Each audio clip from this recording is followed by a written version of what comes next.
করব সেই প্রোনাউন্সিয়েশনের পরে অর্থাৎ উচ্চারণের পরে আমরা নতুন একটা ক্লাস নিয়ে আসছি। সেই নতুন ক্লাসের শুরু হলো, অর্থাৎ আমরা কিভাবে ইংরেজি বলবো, কিভাবে লিখব, how to right and how to speak.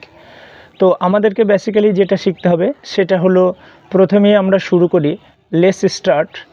তো আমরা শুরু করছি ইংলিশের যে প্রথম পার্টটা, সেখান থেকে আমরা অনেক কিছুই শিখব, বিশেষ করে পার্টস অফ স্পিচের ভাগগুলো, এবং মাঝে মাঝে যে উচ্চারণ, এখনও আরও অনেক উচ্চারণ বাকি আছে, সেগুলো আমরা ধীরে ধীরে শিখব। ওকে, সো আমরা শুরু করছি ইংলিশের প্রথমে সেন্টেন্স থেকে।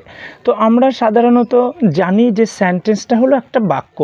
সেন্টেন্স কথার অর্থ হলো বাক্য, অর্থাৎ কি সেন্টেন্সের আমরা একের পর একটা করে শব্দ বসিয়ে যেখানে মনের ভাব সম্পূর্ণরূপে প্রকাশ করে, যার মধ্যে কর্তা, ক্রিয়া, কর্ম, বর্তমান থাকবে, বা কখনো কখনো দেখা যায় যে আমাদের কর্তা এবং কর্ম অর্থাৎ সাবজেক্ট অ্যান্ড অবজেক্ট এগুলো কিন্তু উহ্য থাকে। অর্থাৎ কি আমরা যদি খুবই সংক্ষেপে বলি তাহলে দেখতে পাবো a sentence is a complete sense আর a sentence is a complete thought. তাহলে আমরা এটাকে বলতে পারি যে সেন্টেন্সটা যদি আমরা বৃহৎভাবে বলি তাহলে কি বলবো, যে sentence is a group of words that makes a complete sense or complete thought. একটা সম্পূর্ণ চিন্তাভাবনা তৈরি করবে, মানে সম্পূর্ণ অর্থ প্রকাশ করবে। তাহলে তারপরে যে স্টেপটা বা পদক্ষেপটা আমাদের নিতে হবে সেটা হলো সেন্টেন্সের মধ্যে যে কটা পার্ট সেটাকে, প্রথমে হচ্ছে সাবজেক্ট, ভার্ব, অবজেক্ট। মূলত আমরা যেটা জানি সেটা হলো সেন্টেন্সকে আমরা দুটো ভাগে ভাগ করি, সাবজেক্ট অ্যান্ড প্রেডিকেট। এই সাবজেক্ট এবং প্রেডিকেট, তার ভিতরে প্রেডিকেটকে দুটো ভাগে ভাগ করি, সাবজেক্ট, ভার্ব, অবজেক্ট। প্রথমে আমাদের একটা বাক্যের মধ্যে এগুলোকে ডিটেক্ট করতে হবে, অর্থাৎ এগুলোকে আমাদেরকে চিনতে হবে। ওকে, তারপরে আমরা দেখব যে হোয়াট ইজ ভার্ব। এই ভার্ব সম্পর্কে, যেটা হচ্ছে পার্টস অফ স্পিচের একটা অন্তর্গত।